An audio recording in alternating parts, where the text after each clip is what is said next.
This segment I'm going to do the law merchant. I want people to understand how important, I want people to understand what the Department of Justice is, and the fact that it is by our consent, by our will, an act of our will. Hopefully everybody have watched the previous part. But let's just get into this. I'm going to try to keep these segments as short as possible. This is sort of along the Dean Clifford, thanks Dean, the Dean Clifford line. I want people to understand what this is. So I'm going to draw out the little triangles. And this is the king. Okay? This is the hand of the king. And this is the subjects of the king, or his kingdom. Okay? The king, the king's hand, and the subjects. Let me read something out of, I don't know if this is this an HBO? What is this? The Game of Thrones. Anybody watching this? I don't watch TV, but a good friend of mine gave me the DVDs, but I picked up the book because that's what I do. Let me explain the king's hand. The king interfaces with his realm, with his kingdom, through his hand. Now, remember what the hand is. When you think of the will, the hand is still connected to the body, is it not? The will is an expression of the king. Now, the king's out there doing kingly things. He's out there hunting, fishing, wenching, whatever kings do when the kings are doing them. But back at the ranch, so to speak, back in the castle, the king has a hand that he has appointed. The hand of the king speaks for the king while he's out. Here's what this is the king's hand. The hand of the king was the second most powerful man in the kingdom. He spoke with the king's voice, commanded the king's armies, drafted the king's laws. At times, he even sat on the throne to dispense king's justice when the king was absent, sick, or otherwise indisposed. That's what the hand of the king is. So when the king was doing what kings want to do, the hand of the king was doing what the king needed to do. And again, the hand interfaced with what? The realm, the kingdom. Well, here's what our system actually looks like. Very similar. This is where, unfortunately, most patriot idiots get lost. This is the sovereign. This is the executor. This is the persons. Okay. The king and the sovereign are synonymous. It's the same situation. The sovereign, again, has his own kingdom. In fact, didn't I just go over the will? This is the land of your soul. Are you not the king of this land? Absolutely. You're supposed to be the steward of this land. You're supposed to be the sovereign over this land. You're the king of this land. And the way you interface with the what? The outside world, the public, so to speak, is through an executor. The sovereign interfaces through the voice. Again, it's no different than up here. The sovereign has an executor that interfaces with the public. Now, how does he do it? Through his actions, through his hand, through his signatures. But it's still the hand of the king. The executor is the hand of the king. And the thing is that what is the executor protecting? What is the executor overseeing? The persons in the public realm. Just like the subjects here, the hand oversees, the executor oversees the persons. The executor only oversees fictions. He does not oversee men and women. But the sovereign can deal directly. The man or woman, the living, breathing man, deals directly with other living, breathing men or women.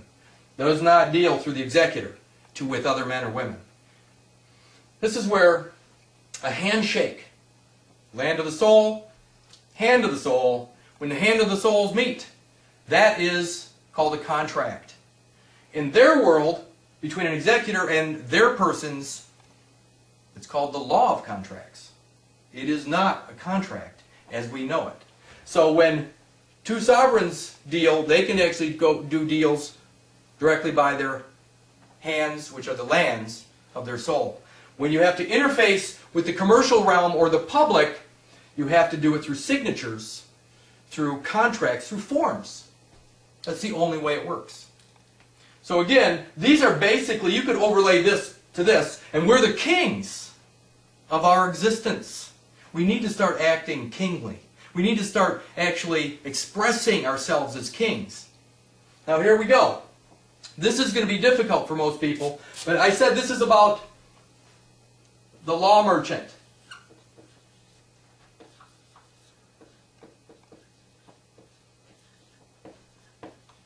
Now when did the Department of Justice come into play? I'm going to call this the Department of Justice. 1870. Okay. The law merchant. What is the law merchant? The law merchant is the court of commerce. The court of commerce. Does the court of commerce exist without does it exist without the consent of the king? Absolutely not. Here we go.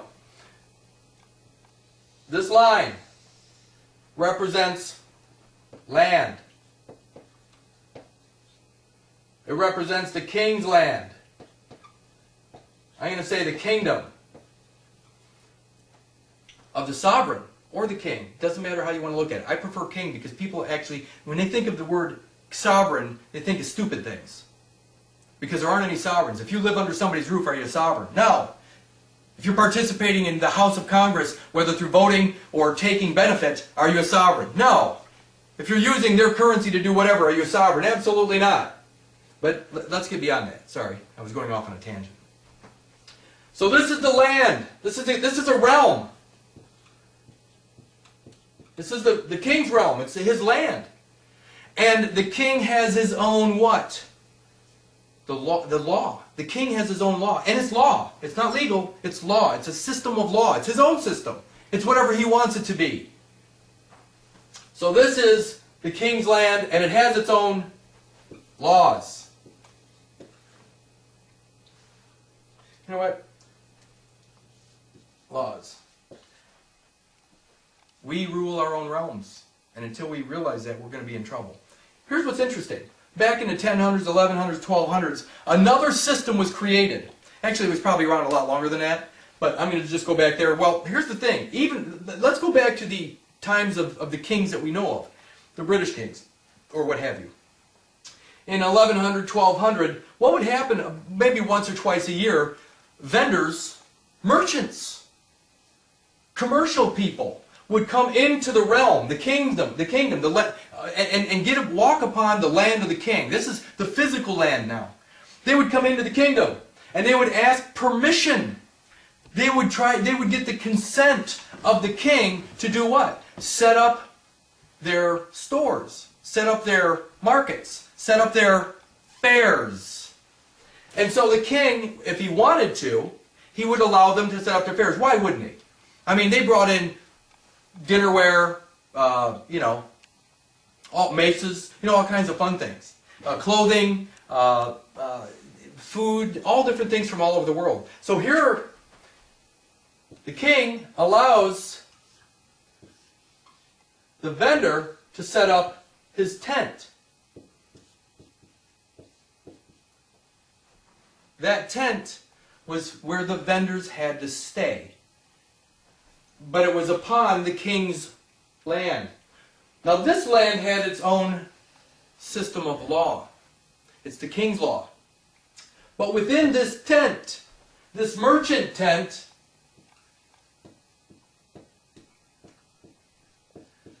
the merchants created their own system of what? Justice.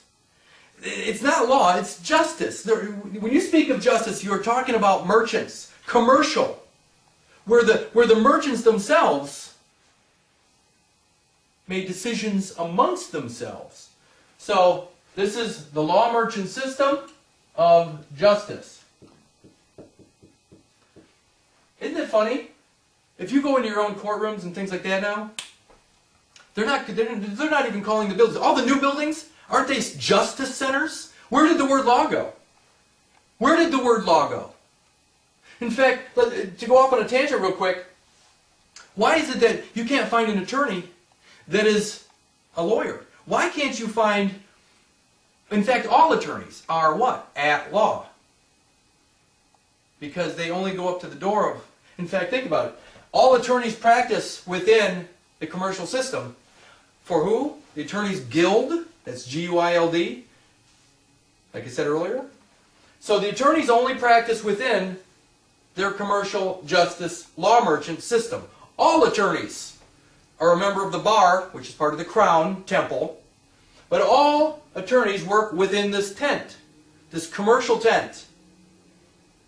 And the king has to allow this commercial tent to exist by his consent. Well, when you do walk into one of their commercial courtrooms, so-called, you're leaving the land of the king where you have all the rights, where you are, where the law is your law, and you go into their tent, into their realm. And the moment you're in the tent is the moment you give up your rights. When you are in their room, and as the king, as the sovereign, and when that man with the black robe comes in there, and they say, all rise, and the king stands for that man, that is conduct. Conduct showing the king, consenting to the authority of this system. If you're silent, that's called tacit agreement. If the king is silent when he's summoned, if he does nothing, the silence is consent. If he doesn't respond, remember, if his will, his physical body, whether it's through a signature or conduct, he can put himself inside this law merchant system. Now what I'm going to explain next is that actually our real struggle is much deeper than this. I want people to understand that there's two systems going on. This is law, which America doesn't have anymore. This is justice, established in 1870, for the commercial persons created in 1868 through the 14th Amendment, commercial citizen status. 1870, right 2 years after the 14th Amendment. So, again, if you need to understand the simplicity of this. You need to understand this, realize that you're the king, which is the sovereign. I don't like that word because it doesn't make sense in most cases.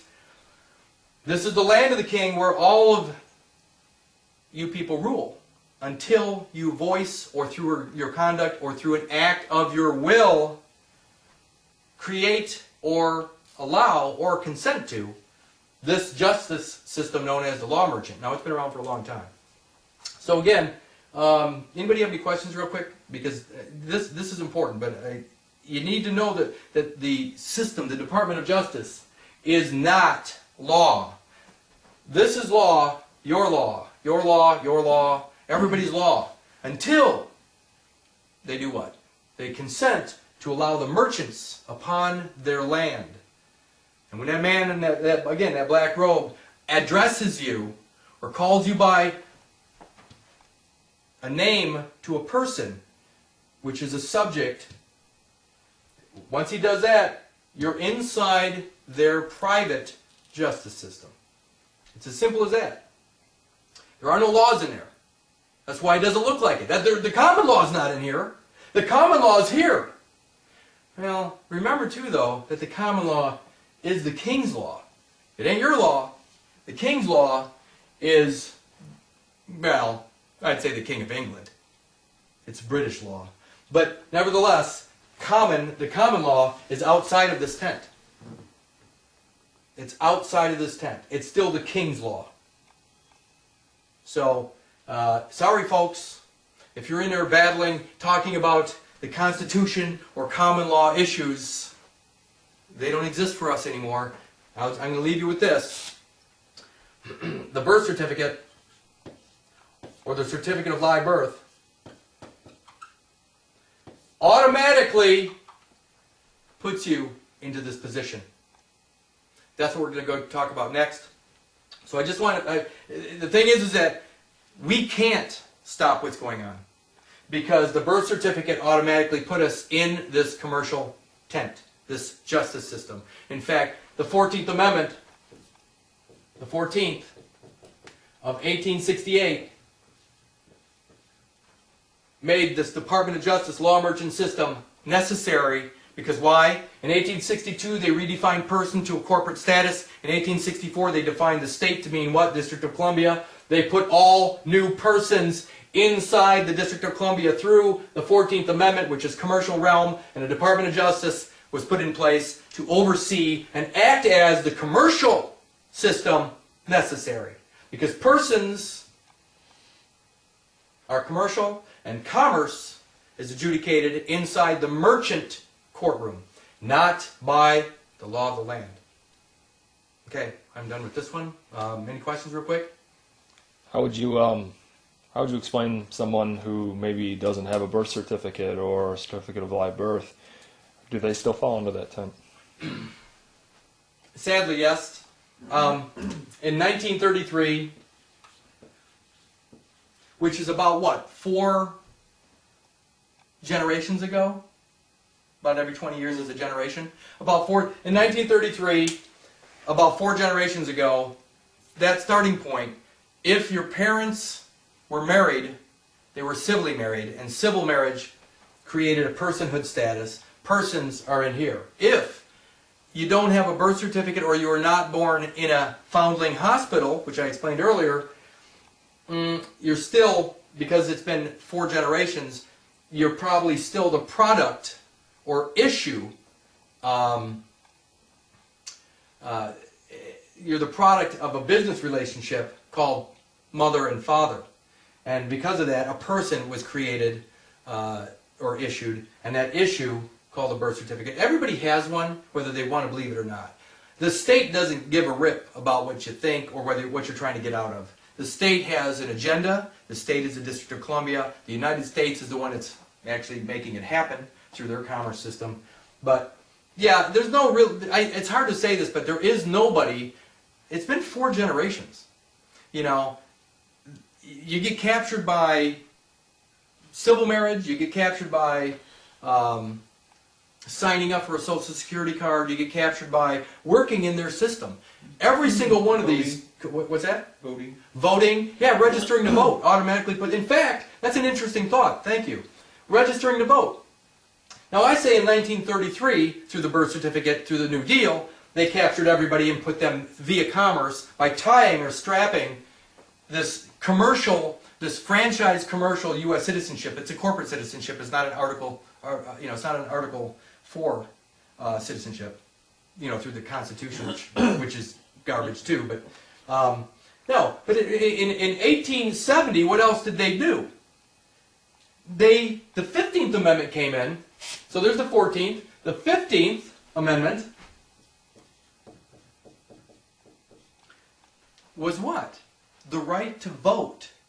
In what? In their private system. So when the blacks supposedly were freed, they were given citizenship under the 14th Amendment, but then everybody, not just the blacks, but everybody had the right now to do what? Register to vote. But for what system?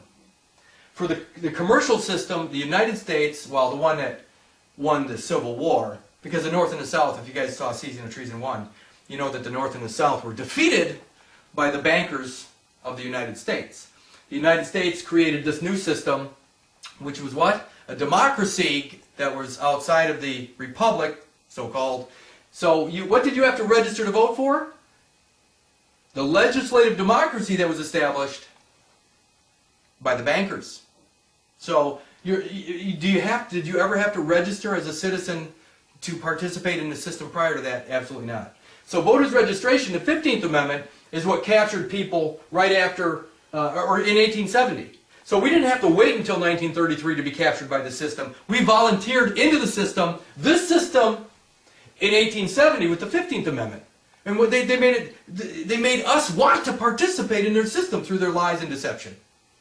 There's just no other way to say it. So, even without a birth certificate, if you wait till you're 18 years old, as of 1870, you could have registered to become part of this system as well. So I think that now we're talking about how many generations since 1870. You know, everybody born in America is in this commercial system. Whether it's through the 14th Amendment, through voters registration, or any combination of anything. Yeah, because after 1870, everybody that registered to vote, they were a person. Right. If you registered to vote for their legislative democracy, you created a person, a commercial aspect, that was adjudicated in their Court of Commerce, which was also established in the department called the Department of Justice in 1870. So yeah, I don't know, there's just no way out of this. I mean, there wasn't, but I mean, this is diabolical stuff. Yeah. Saying if you were not, your family or your genealogy wasn't through since the 15th Amendment, if you were a registered immigrant or of some other recognized foreign nationality, would that still place you? That's a great question too. Okay, so the question was, if you're an immigrant, a registered immigrant, what happens to you then? Well, then you become, what? An alien resident. Again, a resident is the key word. You become an alien resident, but a resident to what? To this system. You register your family into slavery. But the registration to become a resident, even if it's a resident alien, still puts you directly into this commercial system, because the resident alien is actually a person that you create through what? Your will, an act of your will, through what? The signature of your hand, which is this. Your hand is actually the executor, but you're actually creating a person that now is in their system as what? A resident alien. Not to take it too far off course, but the resident alien got here somehow, let's say maybe the Amish, and so as you see now, they're actually still taking benefit by playing around inside what you were saying with the central banking, which is also them using money or currency on the public side. And also, this is probably why there's a whole stronger attack to go and kill, let's say, Iranians and take Iranians over, as opposed to what's happening with, let's say the Amish. Well, the Amish, sadly. And also, I think the other thing is this has always been the same system. I don't want to go too far off track from here, but this has always been the same system. And so the contracting that's going on back and forth from the time they were inhabitants on the land, but they're still falling under what the king had set up here. Now it's just an evolved process of a better way to do business. So there was never any kind of freedom, let's say. Oh, no. Okay, that's all I wanted to get you to speak on, maybe. No, I mean, prior to this even, remember that in what, 1214 or 1215, the King of England gave up, because he wanted his soul to go to heaven, he gave his kingdom to the Vatican. The Vatican has laid claim to all this stuff. I mean, has laid claim to anything that Great Britain has laid claim to. They're the management team for the Vatican. That's all that Great Britain, even the Bank of England is basically, or the Crown Temple, they're the Vatican's bankers. I mean, again, we should do, maybe this isn't my last video, but we should do something on that. But no, you're exactly right. You can't go and get out of their commercial system and not go from the fire to the frying pan, or the frying pan to the fire. Because you can't exit their commercial system just to go back into an inhabitant status or whatever you want to call yourself. Because even an inhabitant within that system is under the canon law of the Vatican. So you can't get out of this to go into, a union state status or getting back to the republic. No. You can't do that. That's not even a possibility. Because why? Because a republic, which was created, even a constitution, even the Northwest Ordinance, or any of that garbage, you know what? It's all claimed by the Vatican. And always has been. Vatican says, you got the Vicar of Christ, and they're laying claim to all the lands. What are the lands, by the way, that they're... I mean, here's what's interesting. Wherever you go is their lands. They're not laying claim, because they know, even on the religious side of this, man, am I getting off track, but even on the religious side, they're not laying claim to the earth.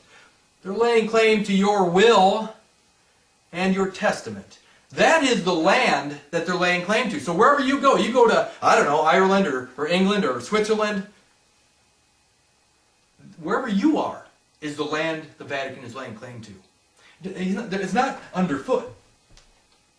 The land that they're claiming is your existence, your will. That's what they're claiming. And how are they claiming it? By your consent. That's how they're claiming it. In fact, our actions, this is one of my favorite statements. Let your actions speak so loudly, nobody can hear what you're saying. What does that mean? It means that this is showing your will.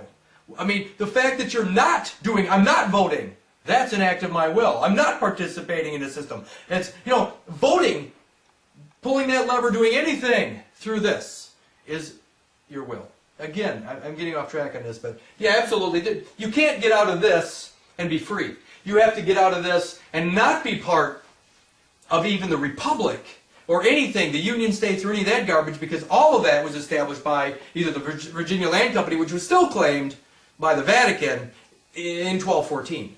So no, there is no way out of this. Not like that.